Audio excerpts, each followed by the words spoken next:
this lesson, we'll introduce arbitrage pricing theory as application of index models in portfolio management. We'll discuss a simple graphical proof of APT. Next, we'll discuss various approaches to test APT. We'll also try to understand whether CAPM becomes inconsistent in the presence of APT. Lastly, we'll discuss the application of these asset pricing models such as APT in active and passive fund management. We'll go through a few interesting examples to demonstrate the application of these models in fund management industry. Arbitrage pricing theory, APT.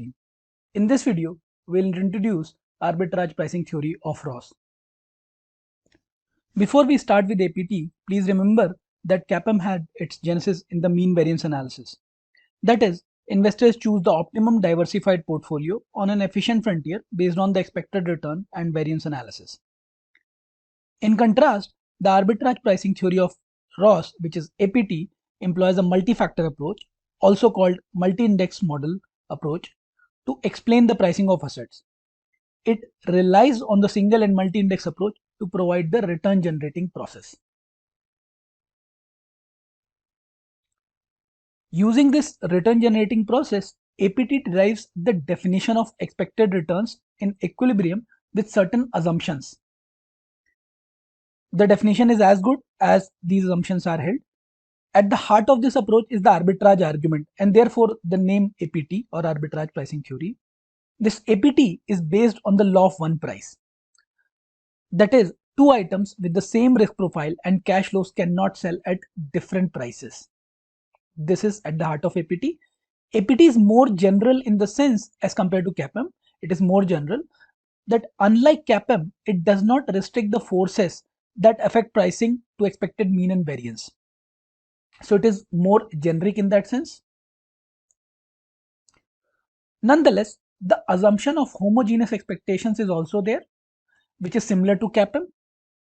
That assumption remains. The assumption of the mean variance framework is replaced by the assumption about the process generating stock returns, and that process comes from the single and multi-index models that we have already seen. For example, APT argues that returns on a stock are linearly related to set of indices like I1, I2 and so on IJ. Here these I1s can be indices like oil and gas sector index or banking sector index or broad macroeconomic influences like market influences. So Ri equal to alpha I plus Bi1 into I1 plus Bi2 into I2 and so on up till Bij into Ij plus Ei. This equation is precisely the return generating process that we are talking about. Alpha I here is the expected level of return on stock I if all the indices have zero value, this alpha I, which is also stock specific term. IJs are the values of jth index, for example I1, I2 and so on, that affects the return on stock I. Now these are the broad influences that affect a large number of stocks at the same time in a similar manner. Bij is the sensitivity of stock I to the jth index. It is something similar to beta that we have studied in the context of CAPM. So for example, Bij here is the sensitivity of stock I to influence Ij. Again, Ei is the random error term with a mean 0 and variance equal to sigma Ei square. This Ei or the residual or error term is what reflects the idiosyncratic or stock specific risk, which is captured by this variance sigma Ei square. So essentially this above mentioned equation that we can see here, this equation describes the process that generates security returns. So as we have said already, this APT theory argues that returns on any stocks are linearly related to a set of indices like I1, I2 and so on, and this relationship is reflected in this process which is shown here by this equation Ri equal to alpha I plus Bi1 into I1 and so on as return generating process. So for the above model to be accurate description of reality, there are certain assumptions and the assumptions are not alien to us. For example, expected value of Ei into Ej equal to 0, which means Ei and Ej are correlated. Here I is assumed to be not equal to J. That means these Ei and Ej's are stock specific components. They are not supposed to be correlated. Any correlation between Ei and Ej would be sort of violation of these index models. The idea is that any variation in stock which is common across different stock is captured by these broad market wide indices. So there should not be any correlation left between Ei and Ej and should be captured by this model itself. And therefore there should not be any correlation explicitly between these residuals, specific component of variance. If you remember, we call the variance of these EIs as sigma square EI, which is the stock specific component of variance, or variance which is specific to stock.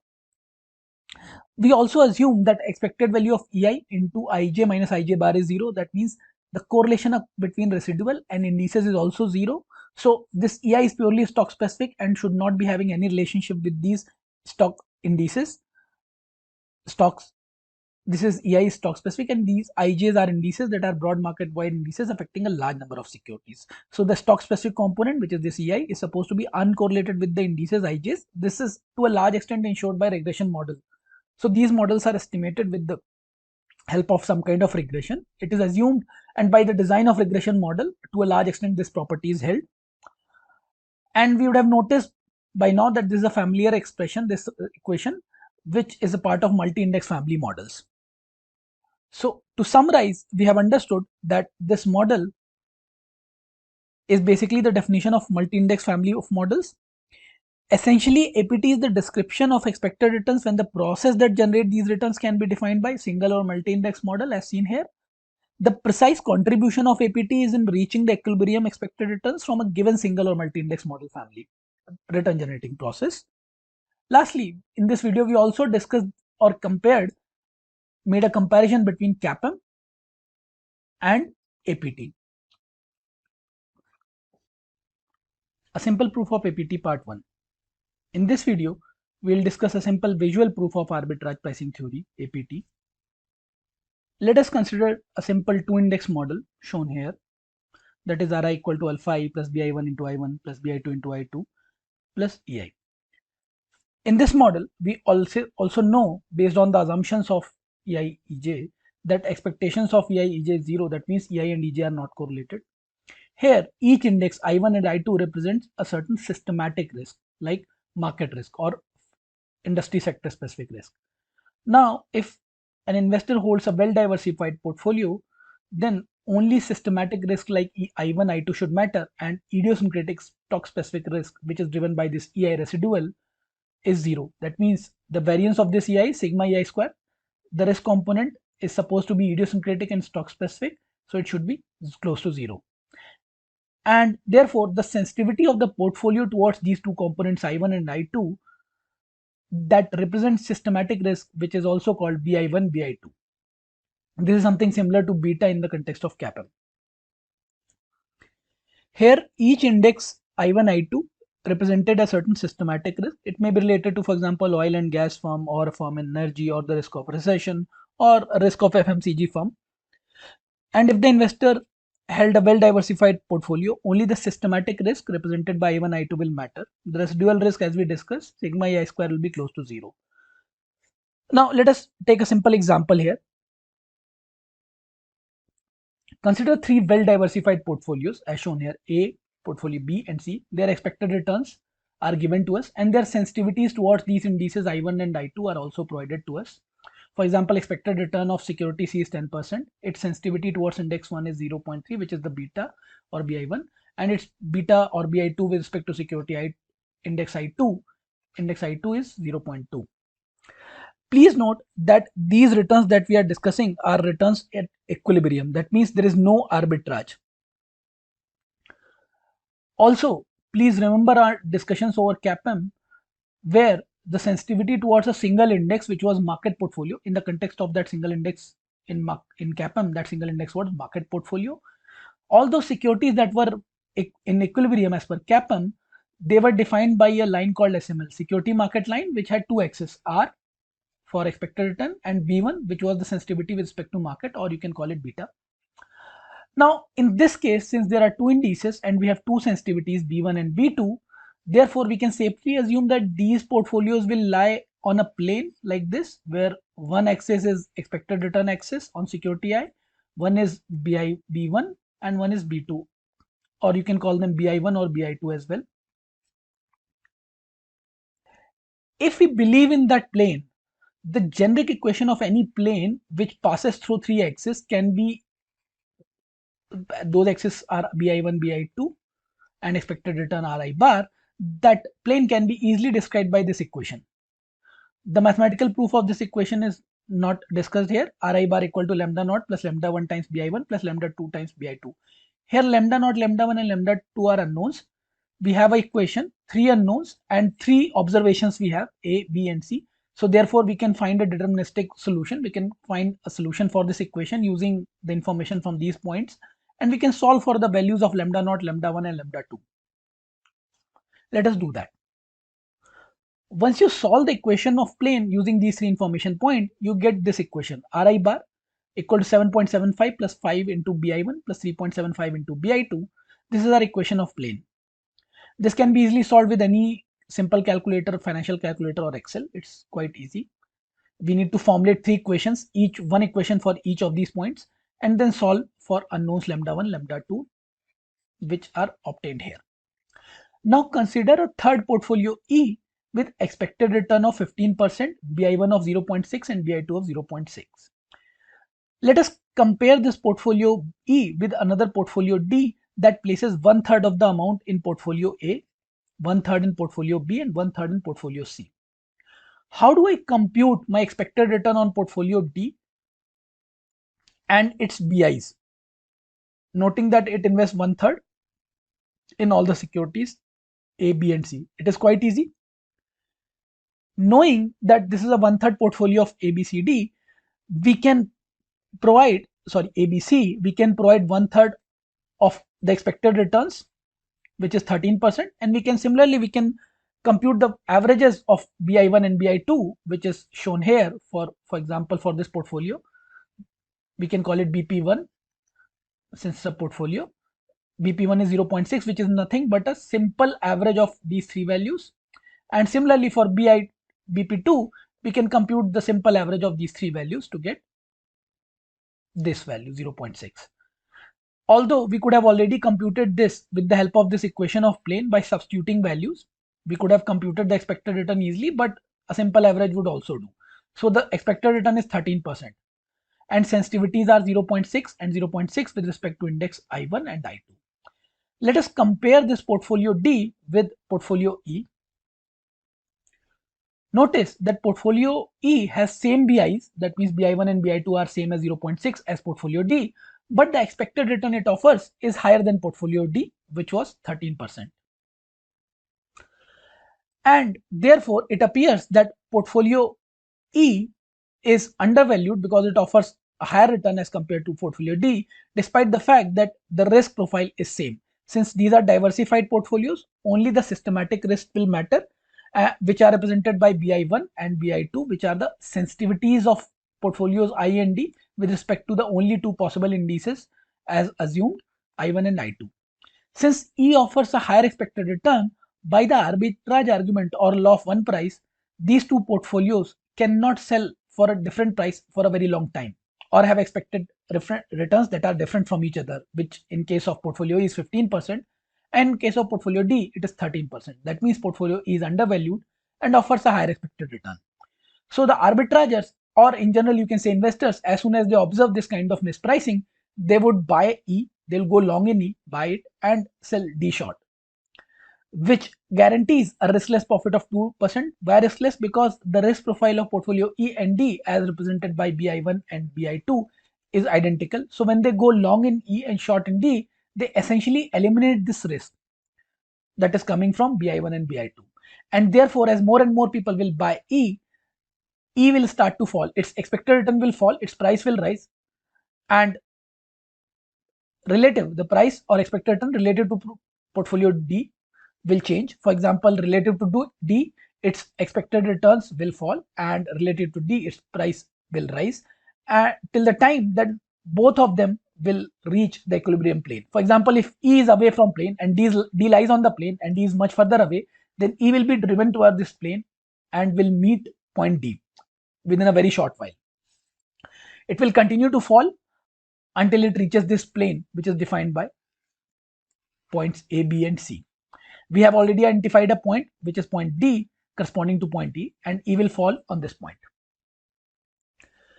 This plane that we are discussing, it is made on 3 axes. Axis 1 is expected return Ri bar, 1 is BI1, which is the risk or sensitivity with respect to index I1, and BI2, which is the risk or sensitivity with respect to index I2. So any securities, whether it was undervalued or overvalued, at equilibrium, it will be driven towards this equilibrium plane. If it is overvalued, then it will be below, and if it is undervalued, it will be above. It will be driven towards this plane by arbitrage argument, because if it is not on the plane, this will lead to arbitrage opportunity, and such securities that are undervalued or overvalued, they will converge to this plane. To summarize, in this video, we discussed a simple visual proof of arbitrage pricing theory. We saw that arbitrage pricing theory is derived by law of one price or arbitrage argument. That is, if a security is underpriced, it will fall above that equilibrium plane. If it is overpriced, it will fall below that equilibrium plane. This equilibrium plane is defined by three axes. What are these axes?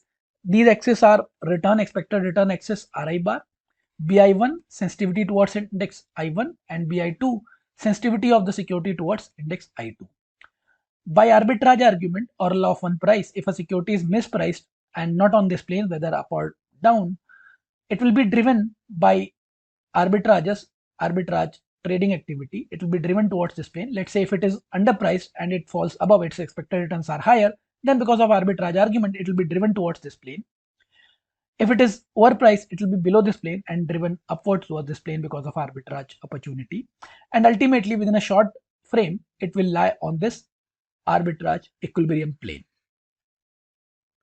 A simple proof of APT, part 2. In this video, we'll conclude our discussion on the proof of APT with our broad understanding of various properties related to PPT and the equilibrium model definition. In the previous video, we discussed that the general equation of plane includes three axes, which are return, BI1, BI2, space, which is shown here, Ri bar equal to lambda naught plus lambda 1 into BI1 plus lambda 2 into BI2, which is precisely the equation of this plane, equilibrium plane. This definition is what is the contribution of APT to the asset pricing model as defined by multi-index and single index model. So this equilibrium model is precisely provided by APT, where the returns are generated by two indices, I1 and I2, and lambda 1 and lambda 2 here are the increase in returns, or you can call them risk premia for 1 unit increase in or 1 unit change in BI1 and BI2. So these are the risk premia associated with indices I1 and I2, where sensitivities with respect to these indices for a given security I is BI1 and BI2. So to summarize, lambda 1 and lambda 2 essentially reflects the returns, the extra returns for bearing the risks that are associated with indices I1 and I2. Let us consider a zero Bij portfolio. That means a portfolio which has no sensitivity to either of these two indices I1 and I2. That means it does not have any risk. Since it does not have any risk, therefore it should only offer a risk-free rate, which is RF. Now, in this previous expression, we have already seen that this BI1 is 0, BI2 is 0, then in that case Ri bar equal to lambda naught, and we are saying that lambda naught is equal to RF. So Ri bar is equal to RF, which is same as lambda naught. So we have the value of lambda naught, one parameter. However, many times riskless rates are not available, so you tend to use zero beta portfolios, portfolios which have no sensitivity towards any indices. So that is why we are calling them zero beta. The zero beta portfolio will have a beta of 0, that means BI1 of 0, BI2 of 0 with respect to indices I1 and I2. So these will be proxied if riskless rates are not available. Now let's imagine a portfolio that mimics index I1 or index 1. That means it has only one sensitivity, which is with respect to index 1, and that is BI1. So BI1 equal to 1. It has no sensitivity with respect to the other index, which is I2, and therefore BI2 equal to 0. Let us discuss the properties of this portfolio. In the equation that we saw earlier for two index equilibrium returns, Ri bar equal to lambda naught plus lambda 1 BI1 plus lambda 2 BI2, in this particular case where BI2 equal to 0 and BI1 equal to 1, this portfolio becomes Ri bar equal to Rf plus lambda 1. Remember, lambda naught equal to Rf. So we substitute that value, and therefore here we get lambda 1 equal to R1 bar minus Rf. Similarly, we can also obtain lambda 2 equal to R2 bar minus Rf by simply suggesting that there exists a portfolio with only sensitivity towards this index I2, bi2 equal to 1, which is the sensitivity with respect to index I2, and all the other bij's as 0. For example, if there are only two indices as we have assumed, then bi1 equal to 0. So using that property, we can find lambda2 equal to r2 bar minus rf. This analysis can be generalized to a J-index case also. For example, the equilibrium model for a J-index case can be written as this: Ri bar equal to lambda naught plus lambda 1 bi1 so on up till lambda j bij. Here, if we keep assuming that lambda naught equal to Rf and lambda j equal to Rj bar minus Rf, where the return generating process is given by this equation, we can define APT very simply by this equation. This is our APT equation where lambda naught equal to Rf, lambda j, generic term for lambda j is Rj bar minus Rf, and this equilibrium model, this APT equilibrium model is driven by this multi-index return generating process. So this is our multi-index return generating process which leads to this equilibrium model as defined by APT. So with this simple derivation, we find this equilibrium model and these values for lambdas that are risk premia for different indices. This derivation assumes that all these indices, in this case, if there are two indices, then both the indices are orthogonal. If there are multiple indices, or these indices are orthogonal. When we say orthogonal, that means all these indices I1, I2 and so on are not correlated with each other. However, in practical situations, there are always correlations between these indices or risk factors. For example, if one of the risk factor or index I2 is oil and gas index, chances are it will be heavily correlated with one of the other index, let's say I1 is market index. So chances are these two will be definitely correlated. Researchers try to orthogonalize these indices mathematically by removing any common component and create new indices I1 dash and I2 dash. However, these I1 dash and I2 dash may not have the exact concrete meaning that was earlier. For example, if I1 was earlier market index, I1 dash may not necessarily be proxy of market, or I2 dash, for example, I2 was earlier oil and gas industry index, then I2 dash may be slightly different in its behavior as compared to oil and gas industry. Maybe something different. So these indices, these new indices that are orthogonalized, not correlated, so mathematically they have a good property, but they are not well defined. To summarize the APT model, we started with the simple CAPM. In a straight line CAPM where there was only two axes, return and beta axis, we translated this and found two coordinates corresponding to each point that denoted a portfolio. Now, we translated this to a two-index APT model where two indices were I1 and I2, and there was one return index Ri bar and two beta indices, beta axis corresponding to each of the I1, I2 indices. We had two beta axes, and therefore we had to use three coordinates, one corresponding to the return and two corresponding to bi1 and bi2 betas. This led to the definition of plane, and that plane also defines our efficient frontier. So in the context of CAPM, we had the efficient frontier defined by only two coordinates. Here we have three coordinates, one corresponding to return and two corresponding to two beta axes, which define the efficient frontier as well.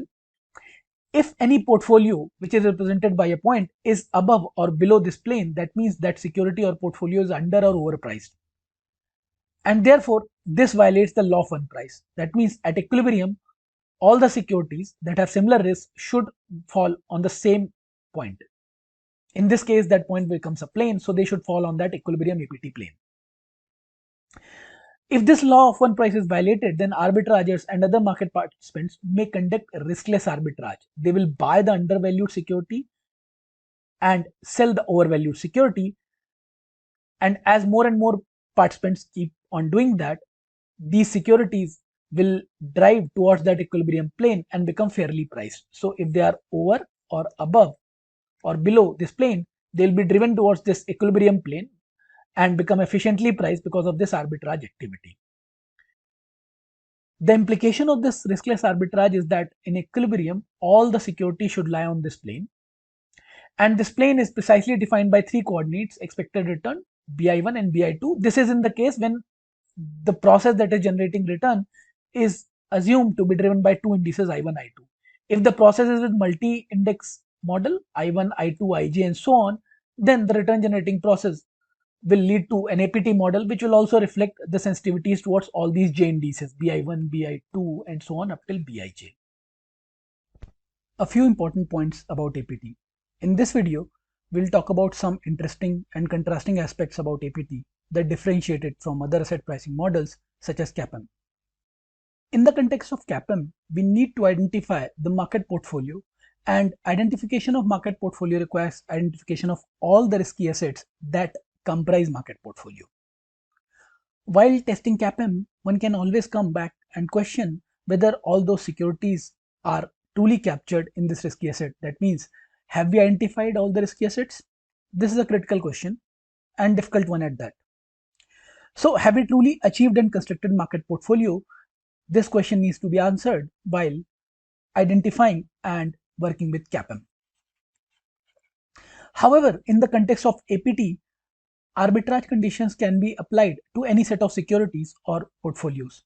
And therefore, when it comes to APT, it is not necessary to identify all the securities in the market, and therefore it is not necessary to identify the market portfolio. That makes APT a very generic one. So for example, APT can be tested for a very small number of stocks. For example, a simple index like Nifty 50, which comprises 50 stocks, can be utilized to test APT. So only 50 stocks making up Nifty 50 can be used and tested for APT. Given this advantage, many studies and research papers argue that erstwhile tests of CAPM are simply nothing but test of single factor APT, where that single factor is market factor, because one can always question the validity of market portfolio, which is a set of all the risky asset in that given set of securities.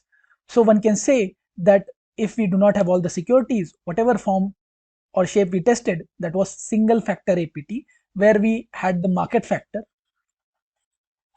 as part of that single index return generating process that we have discussed. Because these studies utilize a limited number of securities, which arguably may not capture the entire market. One caution needs to be highlighted here. The systematic influences that are used as a part of return generating process that we saw, which is Ri equal to alpha I plus Bi1 I1 plus Bi2 I2 and so on, plus error term, all these indices or systematic influences that one has used should be adequately described. That means there can be an issue when you have large number of securities. Possibility is that there are large number of indices or systematic influences that may affect this set of securities, and therefore identifying all the relevant set of indices or systematic influences or factors may be an issue while testing APT. To summarize, in this video, we discussed that APT is extremely generic in nature. APT allows us to describe equilibrium with the help of single and multi-index models as return generating process. However, APT does not tell us what are these relevant influences or indices that should be used to model a set of securities. We do not know the lambdas, the risk premia, and the influences I's, I1, I2, and so on. Generally, researchers identify these influences through data generated models like factor analysis. For example, these risk factors like inflation risk, market risk, and all, once the mathematical model has provided with a set of indices, these are tested for their correlations with real macroeconomic factors such as market risk, inflation risk, and so on. However, the model itself does not provide these definitions.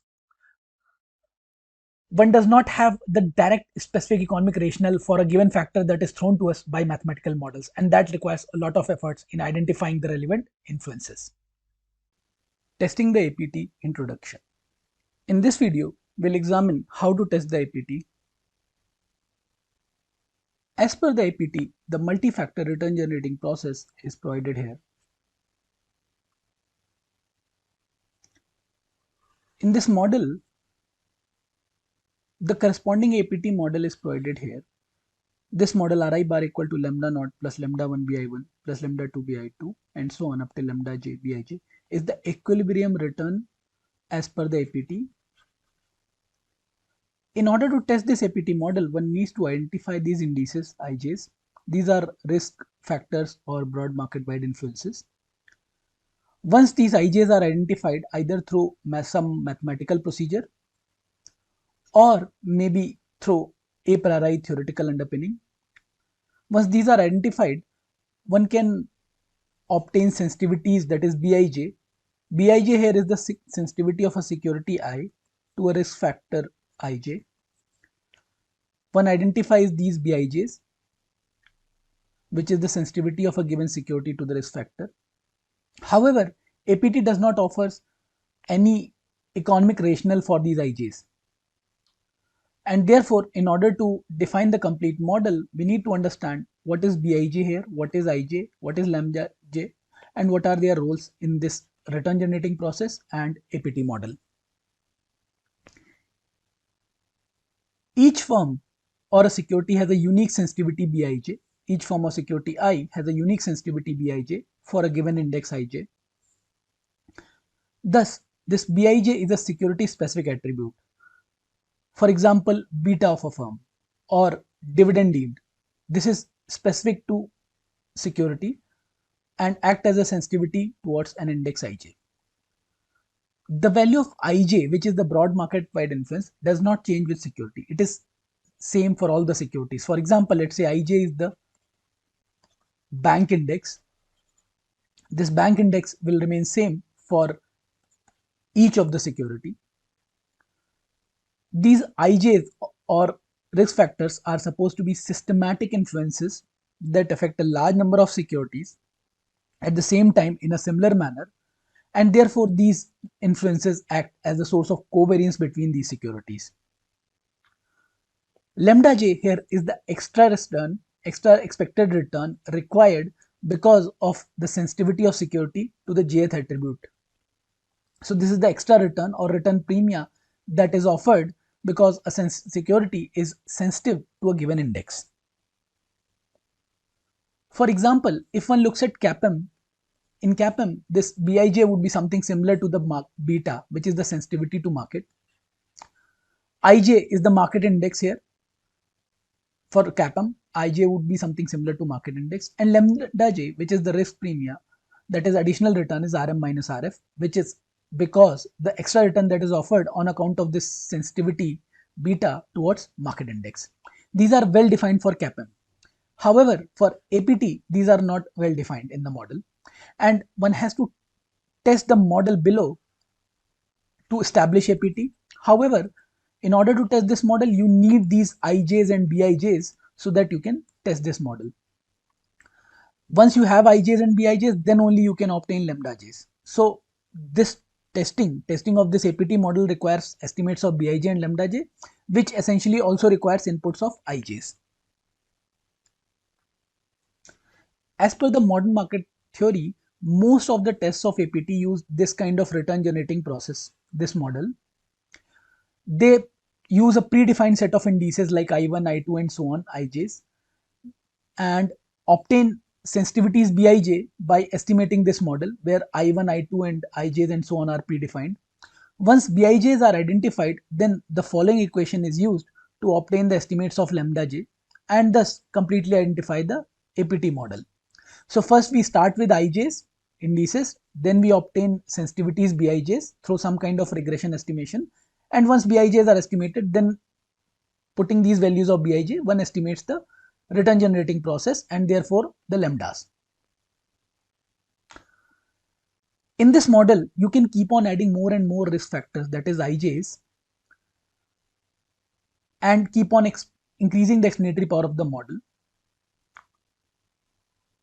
However, after a certain time, the incremental or marginal contribution of explanatory power by adding more factors is very less. So it's a trade-off between how much explanatory power you want and how many factors you want to introduce.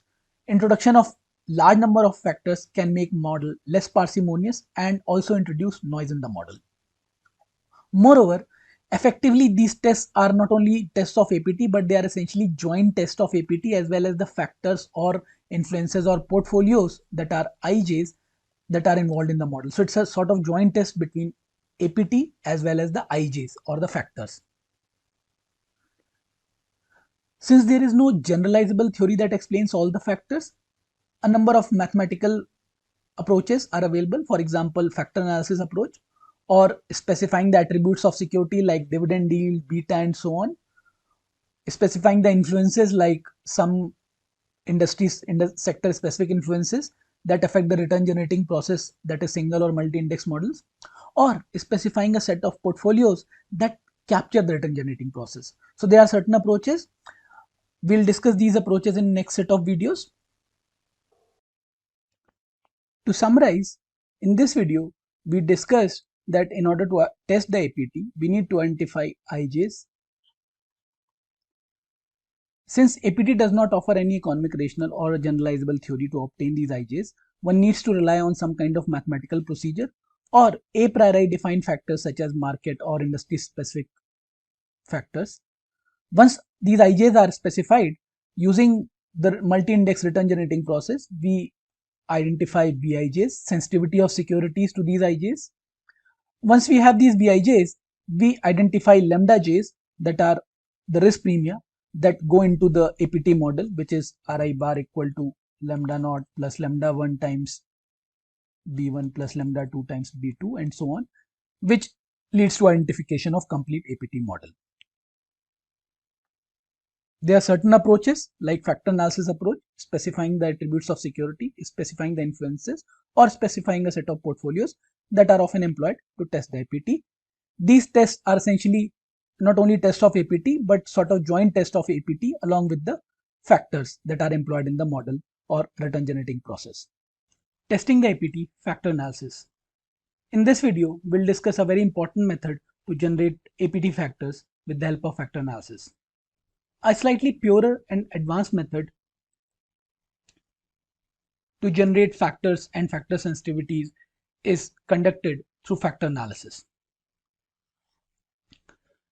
As a part of factor analysis, one obtains mathematically determined IJs or factors and BIJs or sensitivities in a manner that reduces the covariance of residual.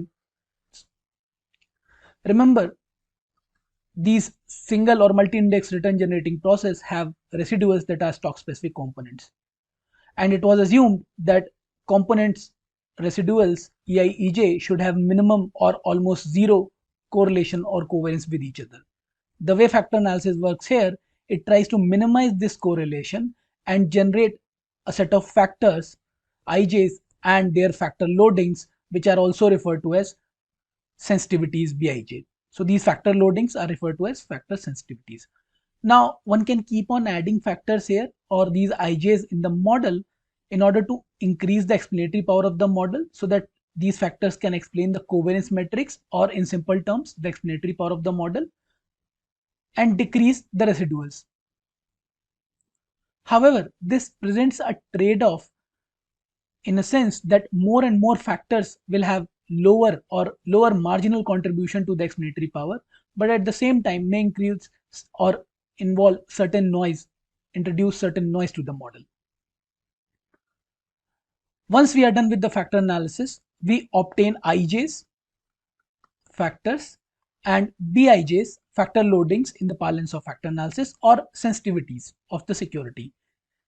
Now, once you have the BIJs, using the APT model that we discussed earlier, we can obtain lambda Js or return premia in the following form. Through this model, we estimate lambdas once we have BIJs or factor sensitivities. However, this analysis also involves certain challenges, as we can see here. First and foremost, the estimates of IJs and BIJs that are provided by factor analysis, they are subject to the error of estimate, which is a part of any statistical analysis of this kind. Moreover, APT does not provide any universal theory of these factors, and therefore the factors produced here, these IJs, do not have any special macroeconomic meaning. For example, once you have IJs and BIJs from factor analysis, you can very well change their sign or multiply and discount their magnitude. For example, IJs can be doubled and BIJs can be halved without creating any effect on the mathematical analysis, or IJs can be put negative and BIJ can be put negative. Signs can be changed without affecting the model or analysis. So in a sense, these IJs and BIJs do not have any economic interpretation that is driven by factor analysis. To summarize, in this video we discussed how we can obtain IJs and BIJs as a part of factor analysis. However, we also noted that these estimates are subject to error of estimation, and second, These estimates do not have any special economic meaning as provided by factor analysis. That economic intuition or interpretation has to come from theory or outside factor analysis. Testing the APT, specifying the attributes of the security. In this video, we'll discuss one more method of testing the APT, which is through specifying the attributes of the security and thereby defining the APT model. To begin with, if we can establish that there are certain attributes of a security that can affect the returns expected from that security, then one can specify and define APT model more easily. These attributes, for example, beta of a security or expected dividends from a security, such attributes do affect expected returns. And once we specify these attributes, for example, we can specify the expected level of dividends from a security as Bij. Once you specify the level of attributes, here Bij's are not necessarily the sensitivities, but certain specific attributes of a security. And then extra return required on account of these attributes can be measured or estimated with the help of this APT equation. Again, remember, Bij here is a level of attribute associated with security I for that characteristic. For example, a security may have 5% of dividend level, or a security may have certain level of liquidity, and the return associated, expected return associated with that level of liquidity will become the lambda corresponding to that attribute. And therefore, lambda j would represent certain extra return because of the sensitivity of that security towards that jth attribute. More precisely, while specifying the attributes of the security and estimating the lambdas and Bij's through this APT equilibrium model, let's look at this statement. N% increase in the dividend of the portfolio is associated with delta % increase in the expected returns. Here, dividend is that security specific characteristic which also leads or determines the expected return from the security. So we can quantify a certain level of dividend or the change in level of dividend with a certain change in expected returns. Once these Bij's are directly obtained in the form of security specific characteristic, then lambdas or risk premiums of these security specific characteristics or attributes can be estimated very easily from the APT model through a methodology such as regression. We must remember that these attributes are important because they directly affect the expected returns. Once some of the major attributes of the securities and corresponding risk premium, that is lambdas, are identified, we can easily establish or define this APT return equilibrium equation, which defines the expected return from the security as per the APT model. To summarize, in this video, we discussed that there are certain major attributes of a security that determine expected returns of that security. These attributes can be utilized as Bij's in the APT model. Once these Bij's are obtained, we can obtain the estimate of lambdas or return premiums for that security as defined in the APT model, and thereby establishing and defining the complete APT model. Testing the APT by specifying a set of systematic influences or portfolios. In this video, we'll discuss an interesting method of testing and specifying APT with the help of a set of portfolios or a priori systematic influences. In this method, we try to specify a set of influences or factors that affect the return generating process. These influences are determined and pre-decided which affect the return generating process.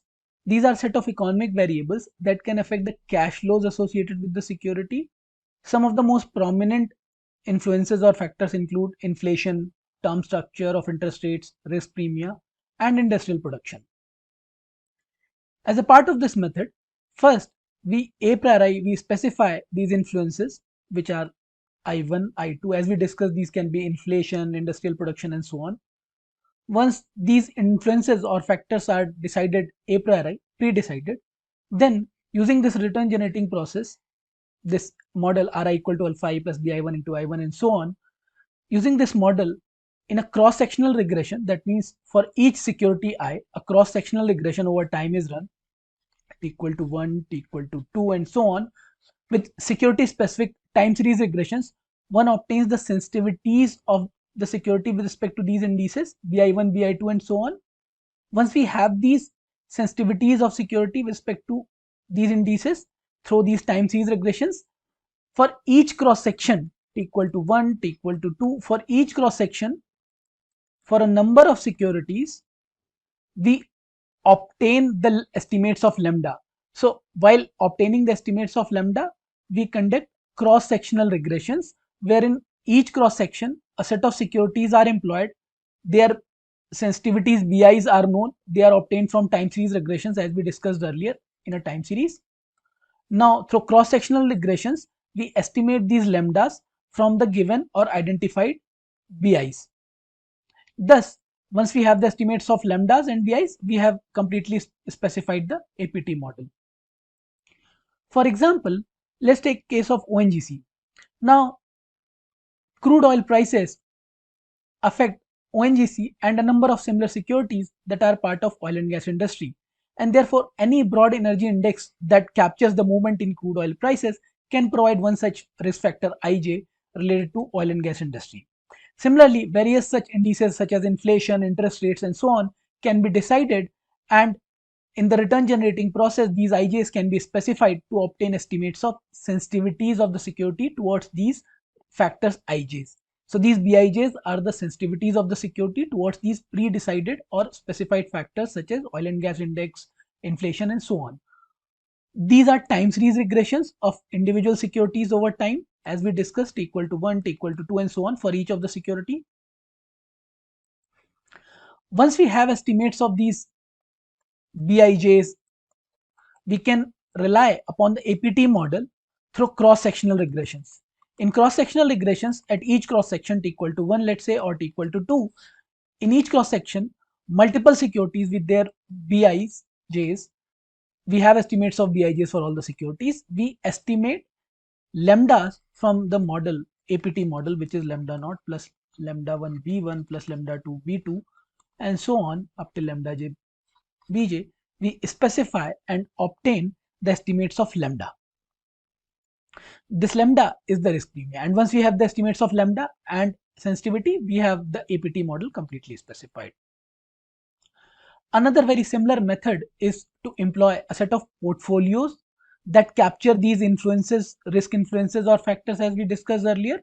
These risk influences that affect the return generating process, not directly, but through certain portfolios we try to capture these risk influences. For example, difference in returns between small and large stocks can be one such factor which captures the influence of size factor. This is often referred to as size factor, which is the difference in large and small stock returns, or difference in high book to market to low book to market stocks. This is often referred to as value versus growth factor.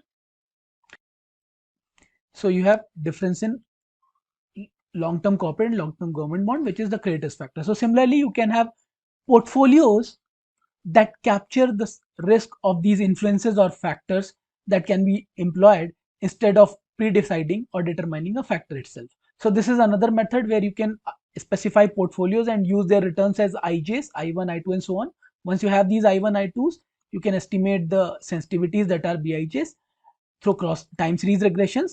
And once you have the estimates of BIJs in cross-sectional regressions, you can estimate lambdas or the risk premium. To summarize, in this video we discussed how to estimate APT model by either specifying the set of influences or risk factors or specifying the portfolios that capture these influences or risk factors. Once we have identified these portfolios or influences, we have estimates of I1s, IJs.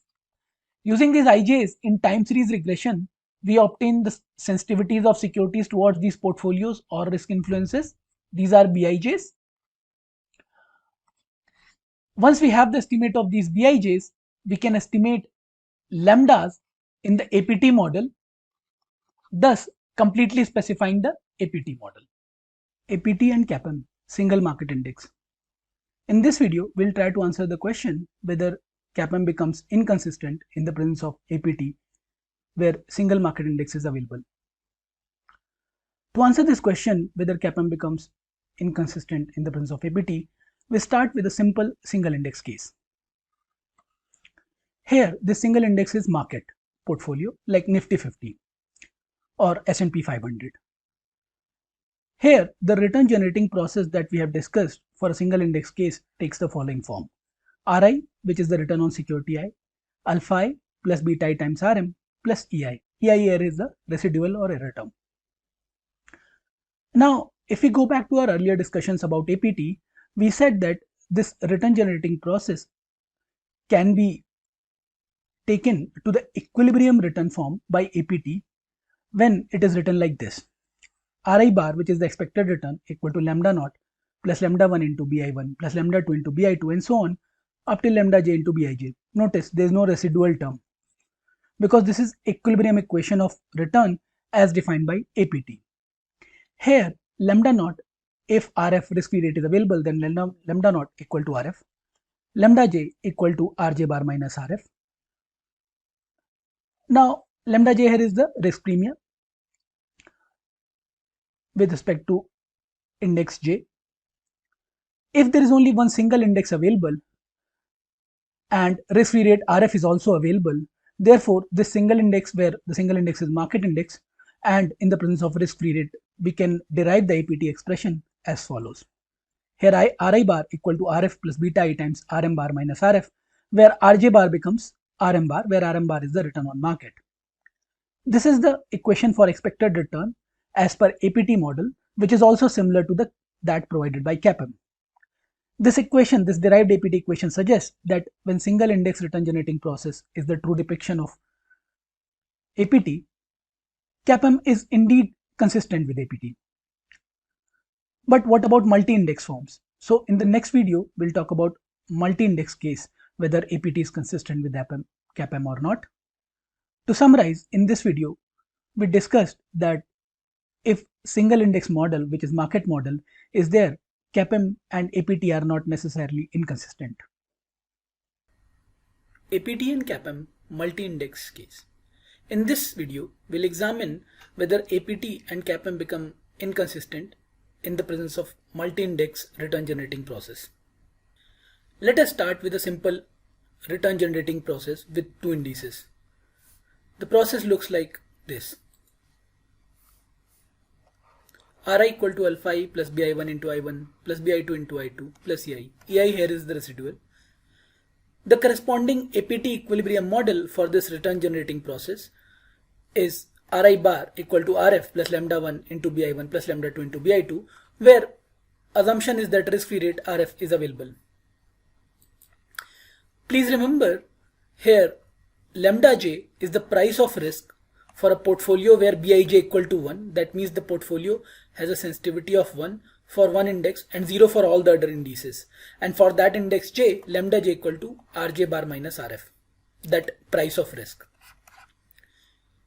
If you assume that CAPM holds, then it also holds for all the securities as well as portfolios like I1, I2, that is broad market-wide portfolios such as I1, I2, which are the risk factors in the model as well.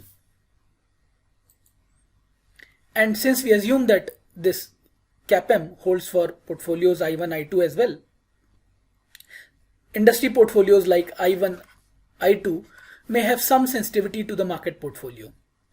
Let's call this sensitivity beta lambda j. If you remember, the risk premium in simple CAPM was beta I times Rm bar minus Rm, when the sensitivity to the market was beta I. So in this case, where sensitivity is beta times beta lambda j, the risk premium lambda j can be written as beta times lambda j into Rm bar minus Rf. Assumption here is that the industry or in I1 portfolios like I1, I2, they are also sensitive to market. And therefore, if the return generating process for two indices is this one, Ri equal to alpha I plus bi1 into I1 and so on, the corresponding equilibrium model for this return generating process can be written as Ri bar equal to Rf plus lambda 1 into bi1 plus lambda 2 into bi2, where lambda 1 equal to R1 bar minus Rf. But we said that we also believe in CAPM, and therefore R1 bar minus Rf can be written as beta times Rm bar minus Rf, beta lambda 1 times Rm bar minus Rf in fact. Similarly, this is for index I1, and therefore similarly for index I2 we can write the value of lambda 2 as R2 bar minus Rf, which is equal to beta lambda 2 into Rm bar minus Rf. This is for index 2.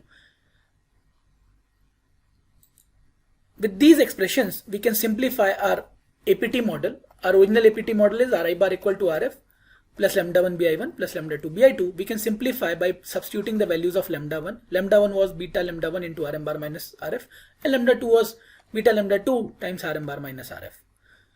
Simplifying this expression, we can take out Rm bar minus Rf, which is common to both these terms, and therefore the resulting expression is Ri bar equal to Rf plus this combined term into Rm bar minus Rf.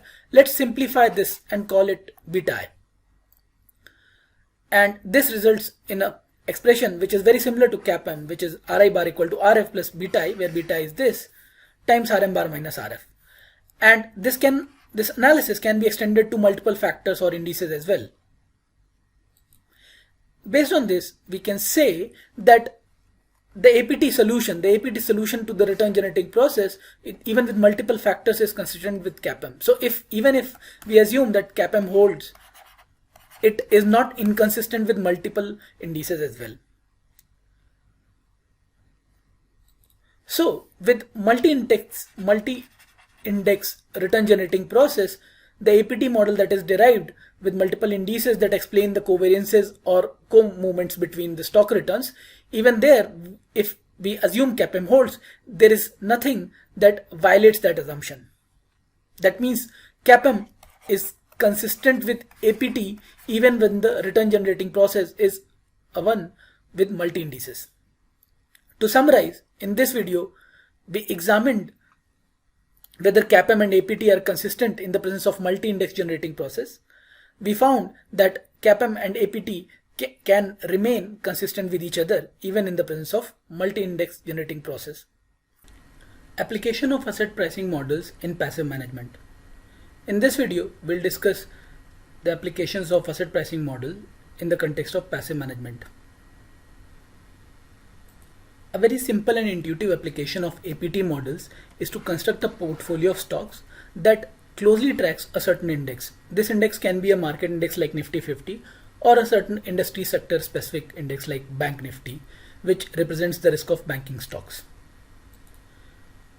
The core idea behind this kind of passive management is to use a rather small number of stocks to construct a diversified portfolio. If you have large number of stocks, that will involve a lot of transaction costs, so you tend to use small number of stocks and you try to track a certain index like market index. However, please remember, it is difficult to track an index which has large number of stocks. One cannot track all the stocks in a certain index or market. So the strategy here is to hold only to that extent the number of stocks that is sufficient to diversify the portfolio. However, there is one challenge with this kind of strategy.